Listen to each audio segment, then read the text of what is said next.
Here is the paraphrased version of your script, with the word order slightly adjusted while preserving the original writing style, tone, and articulation.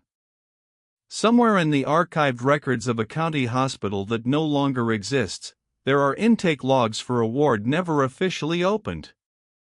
The entries span nearly 14 years, from the winter of 1871 through the early months of 1885. In careful copperplate handwriting, they list the names of 43 patients admitted under the care of a single physician. What makes those records disturbing is not the names themselves. It is the column beside them, the one marked discharge date, which, for 31 of those 43 patients, was left entirely blank. Not marked deceased, not transferred, not escaped. Simply blank. For decades, those ledgers sat in the basement of a former county building in upstate New York, unread and uncatalogued, bundled beneath the papers of a man whose medical license had been surrendered quietly, without public hearing, in the spring of 1885. His name was Dr. Elias Gault.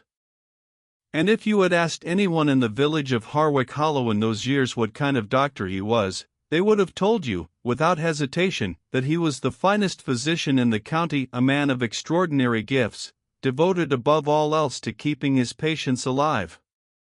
They were right about that last part. Before we continue with the story of Elias Gault and the ward that time forgot, if this is your first time here, welcome to Liturgy of Fear. Subscribe now and hit the bell so you never miss a story like this one. And we'd love to know what state or city you're listening from. Drop it in the comments below. Now, let us return to the winter of 1871, to a valley in upstate New York where the snow came early and the sick had nowhere else to turn. The hamlet of Harwick Hollow sat at the bottom of a narrow glacial valley, about 40 miles northeast of Albany, pressed between the Helderberg Escarpment to the west and a dense stand of old-growth hemlock forest to the east. It was not a prosperous place. It had never been. The farms climbing the valley's lower slopes produced enough rye and potatoes to keep families fed through the long winters, but not enough surplus to attract the kind of commerce that might have brought a proper town into being. There was a mill, an inn, a general store, a Methodist church of pale clapboard that needed painting, and by 1868 a single-room medical office attached to the rear of the Gault House on Fallow Creek Road. The county seat was in Coxsackie, nearly 2 hours by road when the weather cooperated, which it seldom did between November and April. Before Elias Gault arrived in Harwick Hollow in the autumn of 1866, the nearest physician had been an elderly man named Dr. Prentice Halverson, who traveled a circuit between 4 villages and was known as much for his fondness for bourbon whiskey as for his medical acumen. When Halverson died of a stroke while fording a creek in the spring of 1866, the valley was left with no medical care whatsoever. The town council, such as it was, being 3 farmers and the mill owner, had quietly begun to despair of attracting anyone qualified to replace him. Elias Gault was 32 years old when he arrived. He came from the city, from Albany, where he had completed his formal training at Albany Medical College and then spent 2 years working in the wards of Albany City Hospital. His colleagues there would later describe him as methodical, precise, and unusually patient, a man who took careful notes and revised them carefully, who never seemed to tire of a difficult case when other physicians had already begun to speak of hopeless situations. In 1864, he had published a single paper in the American Journal of Medical Sciences on the subject of respiratory complications in patients recovering from typhoid fever. The paper was not remarkable. What was remarkable was its tone, clinical, almost cold, as though the suffering of the patients it described were variables in an arithmetic problem rather than experiences being endured by living people. Nobody in Harwick Hollow read medical journals. What they saw was a tall, angular man with careful dark eyes and very clean hands. Gault arrived on a Tuesday with a leather trunk full of instruments and reference texts, rented the house on Fallow Creek Road from the widow Tilda Mossgrove, and opened his office within the week. He charged modest fees. He made house calls in all weather. He did not drink. He attended the Methodist Church on Sundays without apparent devotion, but also without apparent reluctance. He was polite to everyone and familiar with no one. Within a year, he was the most trusted man in the valley. There was reason for that trust. In his first winter in Harwick Hollow, a diphtheria outbreak moved through the farms along the eastern ridge and killed 6 children before Gault contained it.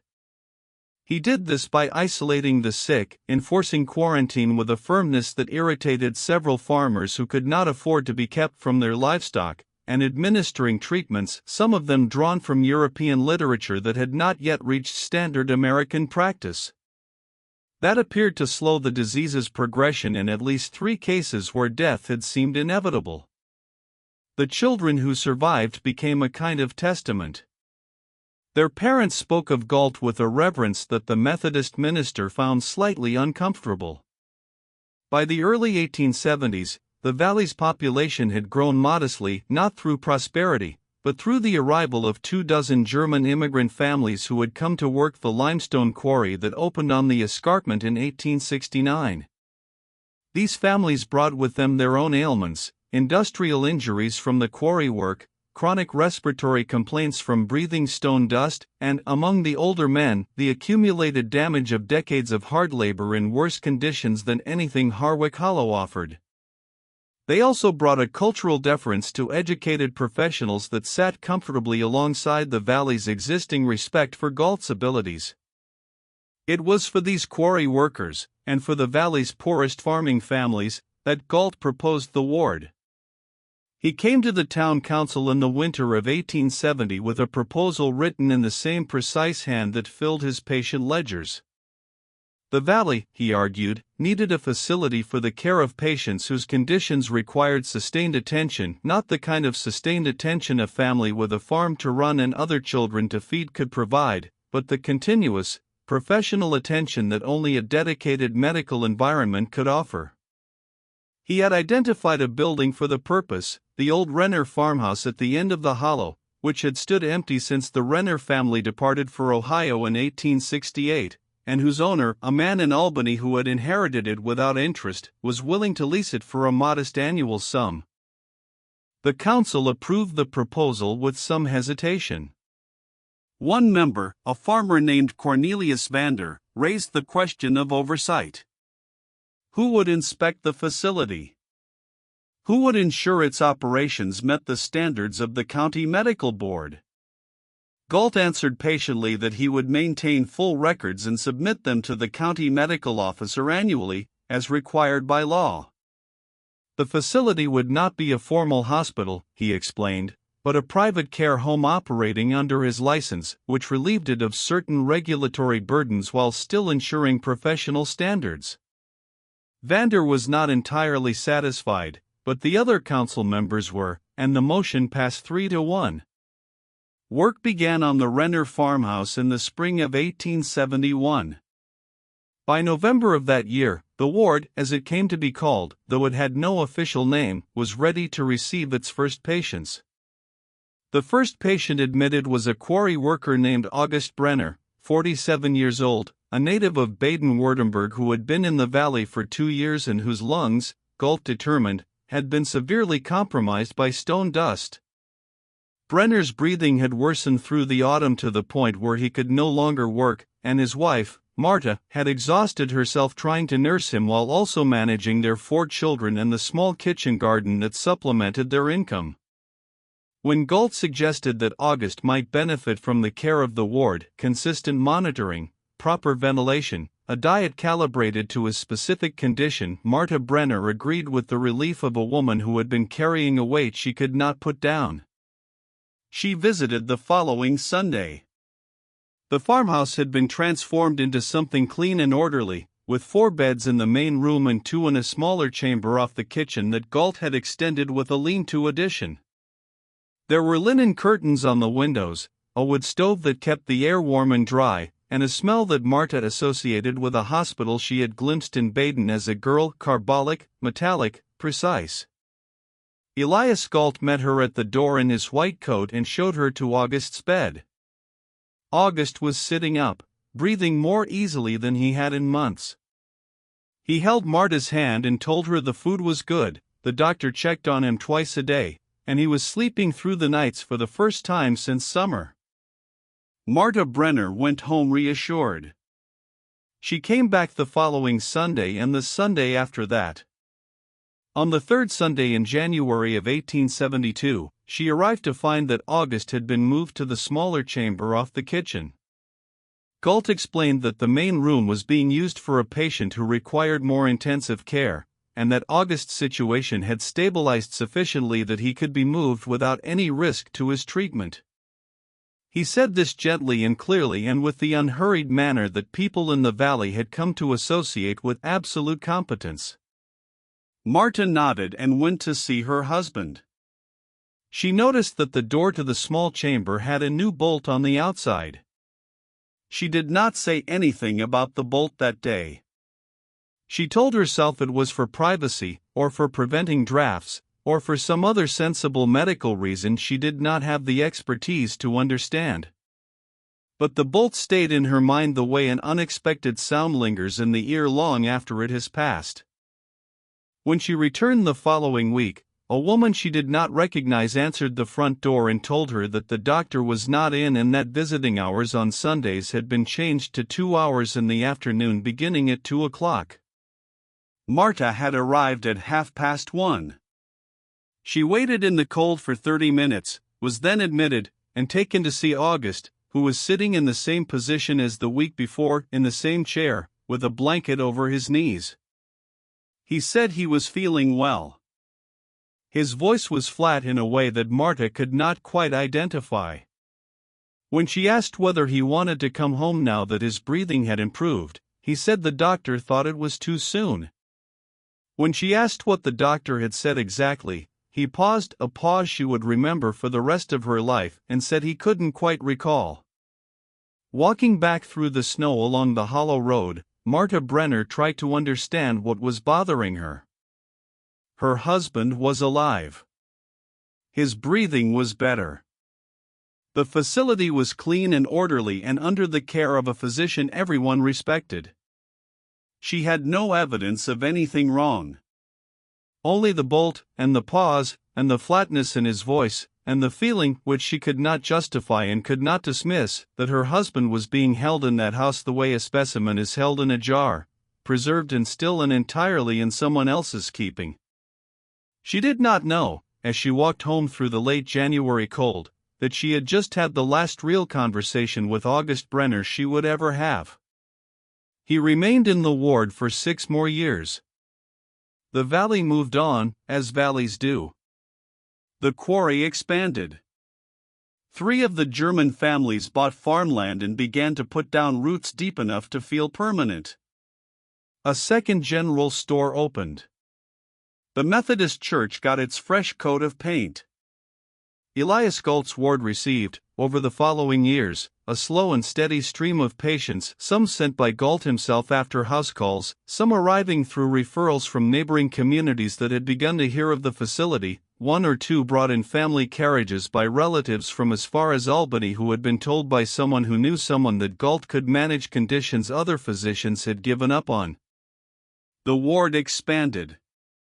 By 1875, Gault had added a full second story to the Renner farmhouse and enclosed the lean-to into a proper wing. A woman named Theodora Kepler, who had trained as a nurse at a hospital in Utica and come to Harwick Hollow to care for an aging aunt, was hired as the ward's only regular staff besides Gault himself. Kepler was efficient and quiet and told anyone who asked that the work was satisfying and that Dr. Gault was an exceptional physician. She said this without warmth, in the same careful, uninflected way that Gault himself spoke about nearly everything. Among the families whose relatives had been admitted to the ward, there was a layer of unease that grew slowly, the way ice grows on a still pond. You can't see it happening, but one morning you step on what you thought was water and find it solid beneath your boot. Marta Brenner was not the only wife or daughter or son who had noticed something they could not name. Karl Frisch, whose father Otto had been admitted in the spring of 1873 for a severe infection of the lower leg following a quarry accident, found that his father's improvement, which Gault reported regularly and in detail, never seemed to translate into any actual prospect of discharge. Each time Karl asked when his father might come home, Gault would describe another complication, another phase of treatment that needed to run its course, another risk of relapse it would be irresponsible to ignore. The explanations were always plausible, always delivered in the same calm, methodical voice, and they always ended with Karl Frisch walking back down the hollow road feeling vaguely foolish for having asked. There was also the question of the records. When a patient died in the ward, and some did die, the very old, the very ill, those whose conditions had progressed too far even for Gault's treatments to arrest, Gault filed death certificates with the county as required, and these were duly recorded in Coxsackie. But the certificates were filed in batches, sometimes months after the actual death, and the causes listed were invariably the patient's original presenting condition: lung disease, septic infection, heart failure. No county medical officer had ever visited the ward to inspect its records or its conditions. This was not, in itself, suspicious. County medical oversight in rural New York in the 1870s was, in practice, nearly non-existent. But it meant that Gault's intake logs and his discharge records, the ones with the blank column, existed only in his own files in the farmhouse at the end of the hollow. In the summer of 1876, a circuit preacher named Absalom Crane came through Harwick Hollow on his annual tour of the valley communities. Crane was not a remarkable man in most respects, but he was observant, and he had been through the valley in each of the previous 6 years. He noticed things that changed and things that didn't. He noticed that the old Renner farmhouse was considerably larger than it had been on his last visit. He noticed that there were more chimneys now and that the curtains in what appeared to be upper-story windows were always drawn. He noticed that when he asked at the inn that evening about the facility at the end of the hollow, the innkeeper, a blunt-spoken man named Peter Schuyler, paused before answering in a way that struck Crane as deliberate. "It's the doctor's place," Schuyler said finally. "Gault's ward." "And it does good work?" Crane asked.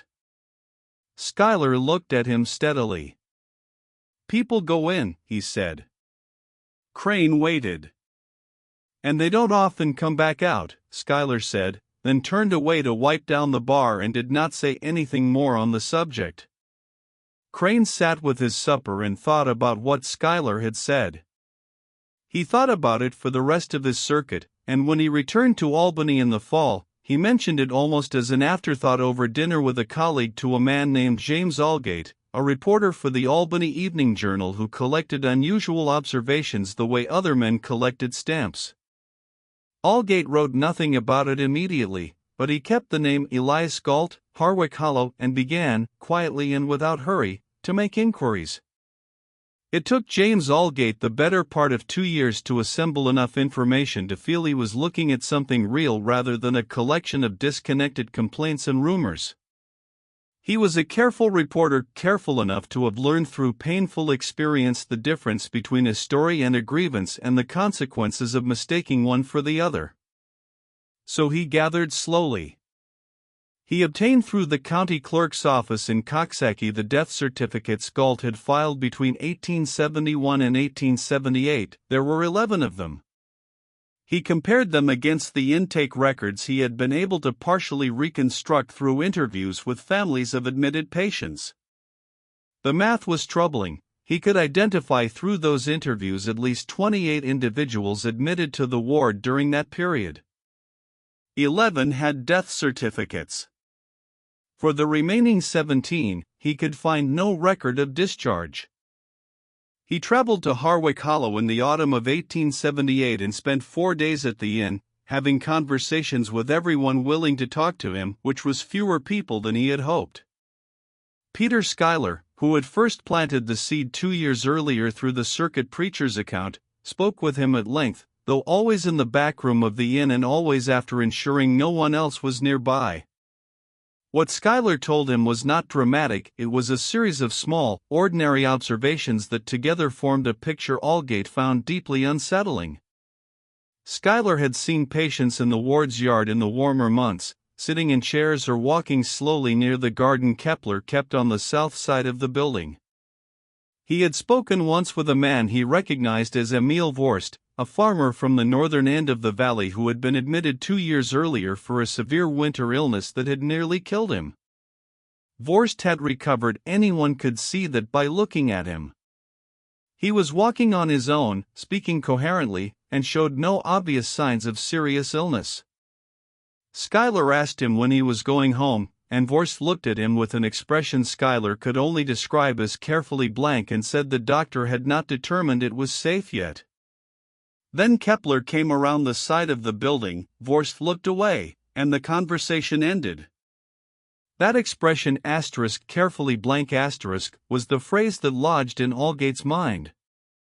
He had heard some version of it from Marta Brenner, who still visited her husband August every Sunday 4 years after his admission, even though August no longer seemed to recognize her with any consistency.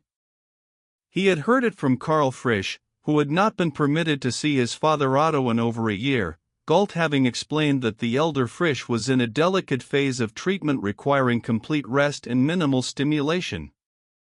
He had heard it from a woman named Louisa Tanner, whose mother had been admitted in 1874 and who had received 3 months later a death certificate listing the cause as cardiac failure, though Louisa's mother, when last Louisa had seen her, had been ambulatory, cogent, and in no apparent distress. Aldgate was a journalist, not a physician, and he knew the limits of his expertise. But he had covered Albany City Hospital for 2 years and knew something about medical practice. What he was hearing suggested a pattern he could not explain through incompetence alone. Incompetence loses patients. It does not keep them. He requested an interview with Gault. Gault agreed, which surprised him. They met in the ward's front room on a cold Thursday in November. The room was precisely as clean and orderly as everyone had described: whitewashed walls, scrubbed floorboards, linen curtains letting in the flat gray November light, a faint smell of carbolic acid that was not unpleasant. Gault sat across from Aldgate with his hands folded on his knees and answered every question in his careful, unhurried voice. The death certificates were accurate. The cases Aldgate had asked about were too sensitive to discuss specifically, as patient confidentiality was a professional obligation he took seriously. The facility's records were available to the county medical officer upon request. He had nothing to hide and resented the implication that he might. Aldgate asked, as gently as he could, about the patients who appeared to have recovered but had not been discharged. Gault looked at him for a moment. Then he said, "Recovery is not the same as cure, Mr. Aldgate. A man who stops coughing may still be contagious. A woman whose fever breaks may relapse without warning. The premature discharge of a patient whose condition I have not fully resolved is, in my professional judgment, a greater cruelty than keeping them a little longer than their family might prefer. I have seen what happens when people go home too soon. I have seen them die in beds their children sleep in. I have seen whole families consumed by illnesses that proper isolation would have ended. What I do here is not comfortable, but it is correct." It was a perfectly reasonable answer, the kind that could not be argued with because it was grounded in genuine medical logic and framed in terms of patient welfare. Aldgate left the ward that afternoon without having found a single thing he could point to and say this is wrong. He had only a feeling, persistent, cold, specific, that he had just been managed very skillfully by a man who had a great deal of practice at it. He returned to Albany and began writing the only kind of story he could actually write, not an accusation, but a question. The article appeared in the Albany Evening Journal on the 14th of February, 1879. It was careful, measured, and deeply unsettling to anyone who read it closely. Aldgate did not accuse Gault of any crime. He described the ward's operations, the family's concerns, the gap between admissions and recorded discharges, and posed a series of questions addressed nominally to the county medical board about the oversight of private care facilities in rural counties. He named no patients, cited no specific cases, and at no point made any allegation that could not be supported by documented fact. It was, in every legal and journalistic sense, an exemplary piece of cautious reporting. Within the valley of Harwick Hollow, it was received as a declaration of war. Gault's supporters, and there were many, because he had been the valley's physician for 13 years and had in that time genuinely saved lives that would otherwise have been lost, were furious. The town council held a meeting at which Cornelius Vander, now older and somewhat softened toward Gault, moved that the council send a letter to the journal expressing its confidence in the doctor's character and the facility's operations. The motion passed unanimously. The minister preached a sermon the following Sunday about the sin of slander. 3 of the German families whose members were not patients at the ward circulated a document signed by 42 residents vouching for Gault's professional conduct. Marta Brenner did not sign it. Neither did Karl Frisch. And there were 4 or 5 others, quieter, less willing to draw attention, who also did not sign, and who in the weeks following the article's publication found themselves the subjects of a kind of social pressure that was not quite ostracism but had much the same practical effect. The Valley had decided what it believed, and it believed in Elias Gault. Those who did not were an uncomfortable presence in a community that had organized itself around his competence for over a decade. But Aldgate's article had also been read in Albany, where it reached the desk of the State Medical Board's administrative secretary, a man named Horace Delacroix, who was methodical in his own way and who took seriously his obligation to follow up on credible complaints about licensed practitioners. Delacroix wrote to Gault requesting a formal submission of patient records for the preceding 5 years. The letter was politely worded and framed as routine administrative procedure. It arrived at the Gault House on Fallow Creek Road in the 3rd week of February. What happened next is documented only indirectly. A farmhand named Silas Pruitt, who occasionally helped with deliveries along the Hollow Road, later told Aldgate that on the night of February 23 he had seen a considerable amount of smoke coming from the chimney of the ward's new stone outbuilding, the one that had been added to the property in 1876 and that appeared to serve as a storage facility for the ward's records and supplies. It was, Pruitt said, more smoke than a heating fire would produce.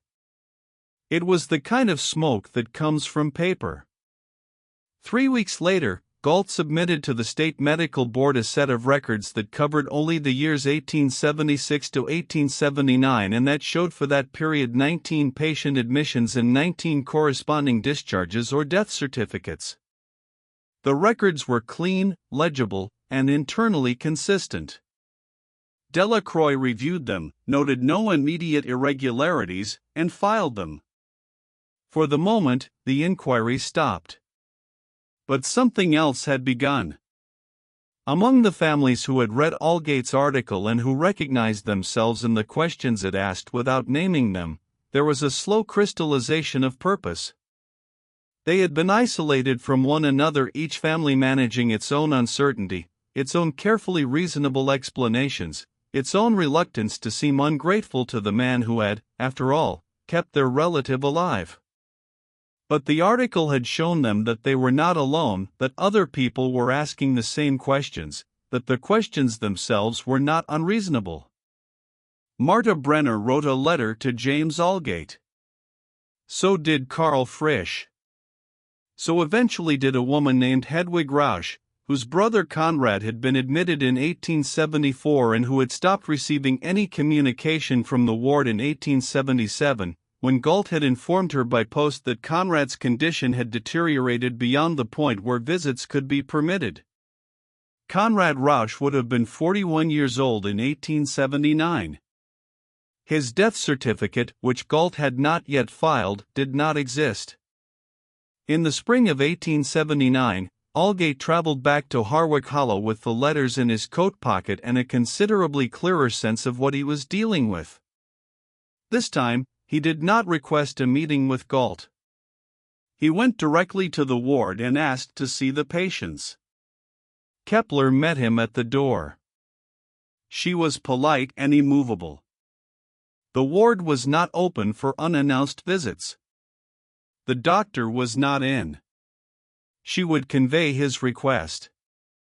Allgate asked specifically to see August Brenner. Kepler said that Mr. Brenner's care requirements did not permit unannounced visits. Allgate asked to see Conrad Rausch. Kepler's expression did not change, but something behind her eyes shifted in a way that Allgate noticed and filed away. She said she was not aware of a patient by that name. Allgate said that Conrad Rausch had been admitted to this facility in July of 1874 and had not been reported discharged or deceased. Kepler said she could not discuss individual patient cases. She said it with perfect composure. Then she closed the door. Standing on the steps of the former Renner farmhouse in the mild April light, listening to the sound of the bolt being drawn on the other side of that door, James Allgate understood with a clarity that moved through him like cold water that he was not looking at a story about negligence. The investigation that followed was not swift, and it was not clean, and it did not produce the kind of dramatic single revelation that makes for a satisfying story. What it produced was a slow accumulation of pressure, legal, medical, and journalistic, that eventually made Elias Gault's situation untenable in a way that all his careful management could not address. It began with Martha Brenner. In May of 1879, Martha Brenner retained a lawyer, a young man in Coxsackie named Devereux Hollis, who had read Allgate's article and who agreed at a reduced fee to pursue a formal petition to the county court for access to her husband. The petition argued that Martha, as August Brenner's wife, had a legal right to information about his condition and to make decisions regarding his care. It was a straightforward legal argument, and Hollis made it well. The county judge, a cautious man named Orville Strang, aware of Gault's standing in the community and disinclined to create controversy, nevertheless signed the order in June because he could find no legal basis for refusing it.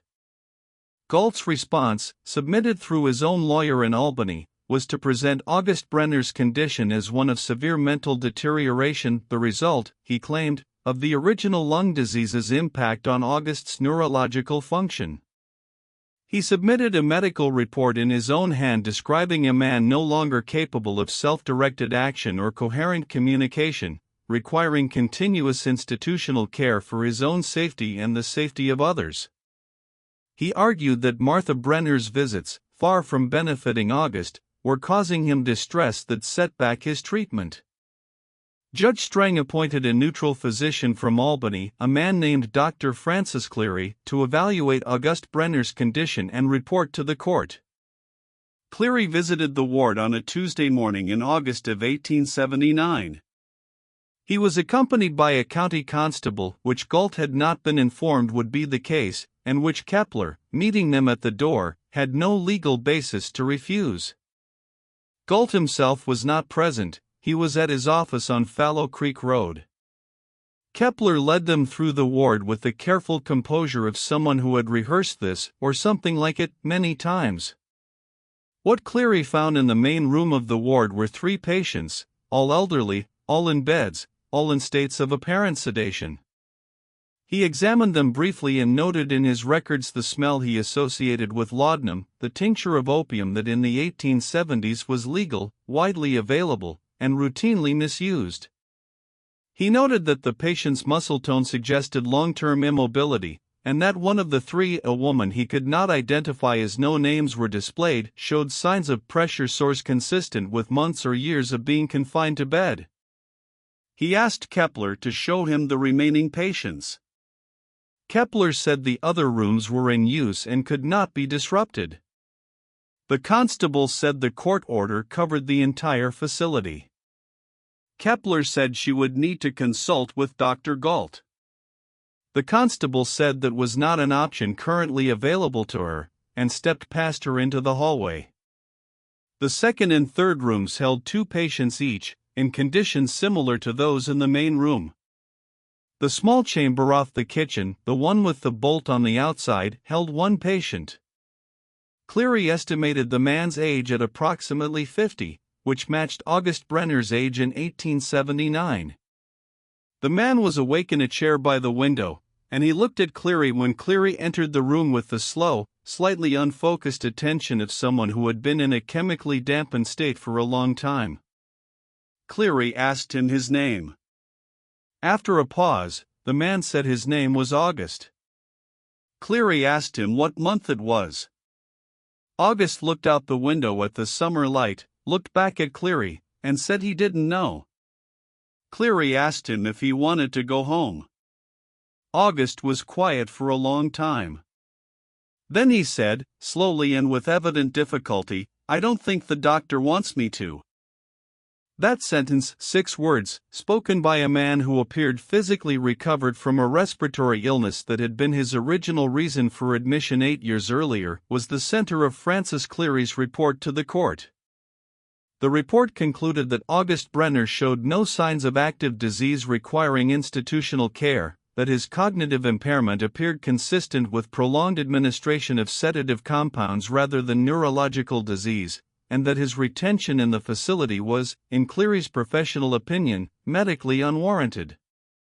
The report also noted, carefully, that the ward's population appeared to consist primarily of patients who had by all physical evidence recovered from their presenting conditions and who were being maintained in a state of pharmacological compliance that prevented them from exercising or expressing any desire to leave. Gault was called before the State Medical Board in October of 1879. He came prepared with records, citations, and a detailed defense of his treatment protocols. He argued that Cleary's observations were those of a general practitioner unfamiliar with the specific complexities of long-term chronic care. He argued that the medications he used were standard components of any responsible treatment regimen for patients with the profiles his ward served. He argued that Martha Brenner's petition was the product of a misunderstanding about the nature of her husband's condition, amplified by irresponsible journalism. He was persuasive. He had always been persuasive. And the board in 1879 was not equipped to act decisively on what it had a pattern of suspicious evidence rather than a single clear crime. But they kept watching. And in the watching, more came out. Hedwig Rausch finally demanded a formal accounting of her brother Conrad. Gault filed a death certificate in December of 1879 listing the cause as pneumonia and the date of death as September of the previous year. Hedwig, with Hollis's help, petitioned for access to the burial records.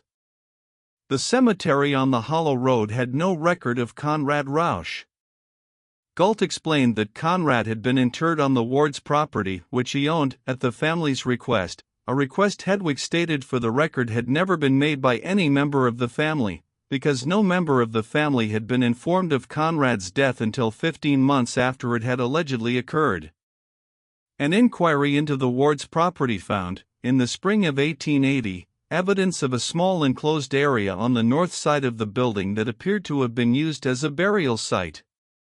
It contained the remains of at least 4 individuals.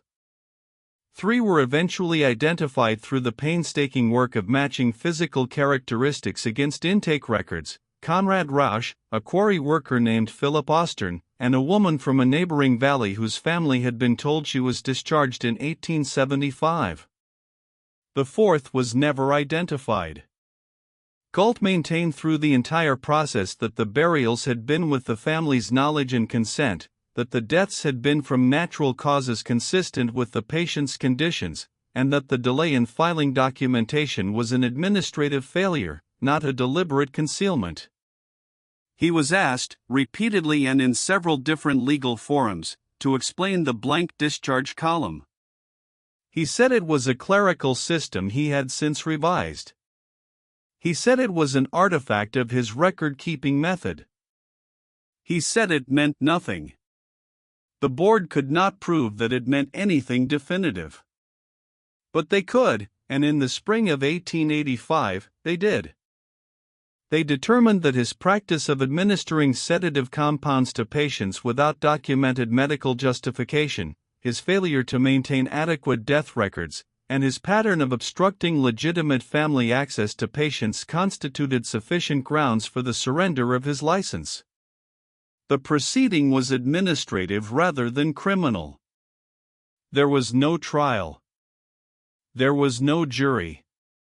There was a closed hearing, a formal agreement, and Elias Gault's signature on a document stating that he would cease medical practice in the state of New York immediately and permanently.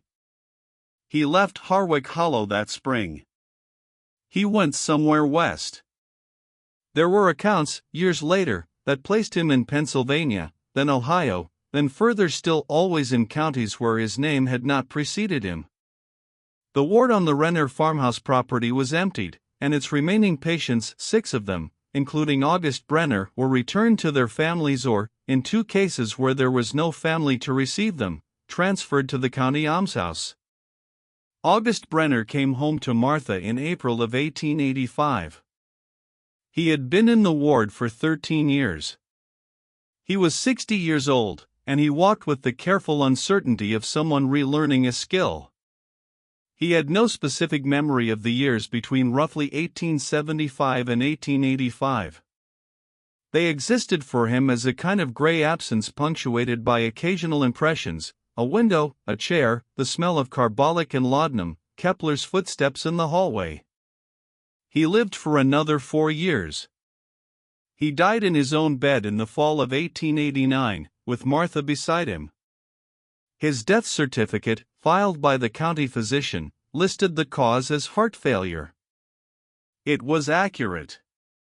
The question that James Allgate spent the last years of his career trying to answer was not whether Elias Gault had done something wrong. The evidence for that was sufficient, even if it had never been sufficient for a criminal conviction. The question that kept him awake, that he returned to in his notes and in the long careful essays he published in the years after the ward was closed, was a simpler and more terrible one: why, not why in the abstract, not what was wrong with a man who could do this, but why specifically, mechanically, in the terms of Gault's own stated beliefs. Because Gault had on multiple occasions explained himself not as an admission of wrongdoing, but as a defense of a philosophy. The prolonged administration of sedatives, he argued, was a legitimate tool for managing patients whose conditions made them difficult to treat through conventional means. The extended stays were a necessary consequence of taking recovery seriously, of refusing to discharge patients before he was certain, completely certain, that they would not relapse, would not spread disease, would not return to him worse than when they had arrived. He spoke of it as a form of care that the families were too emotional, too impatient, too medically uninformed to appreciate. Allgate believed, in the end, that this was not entirely a lie. He believed that somewhere inside the system Gault had built at Harwick Hollow was a genuine medical conviction, that if he could simply control all the variables, if he could maintain his patients in a state of perfect managed stability, if he could prevent the unpredictable intrusions of the outside world and the patient's own choices in the chaos of ordinary life, he could achieve outcomes that ordinary medicine could not. He believed that what Gault called keeping his patients alive too long was, in Gault's own framework, not a perversion of care but its highest expression. What made Gault dangerous was not that he was indifferent to his patients. It was that he cared about them in a way that had no room for their autonomy, their relationships, their own experience of their existence. They were cases to be managed, not people to be returned to their lives. And the institution he built, clean, orderly, plausible at every level, wrapped in the impenetrable authority of medical expertise, was perfectly designed to prevent anyone from challenging that framework until the damage was already done. Theodora Kepler left Harwick Hollow the same week Gault did. She was never called before any legal body because the investigators determined that she had followed physicians' instructions throughout and could not be held accountable for what those instructions had produced. Whether she had known, at any point, that what she was participating in was wrong, whether she had pushed the knowledge down or rationalized it, or simply decided that the physician's authority superseded her own judgment, was a question no one could definitively answer. She never gave an account of her time at the ward. She disappeared into another life somewhere, another name, perhaps. She left no record of herself that anyone has found. The Renner farmhouse stood empty for several years after the ward was closed.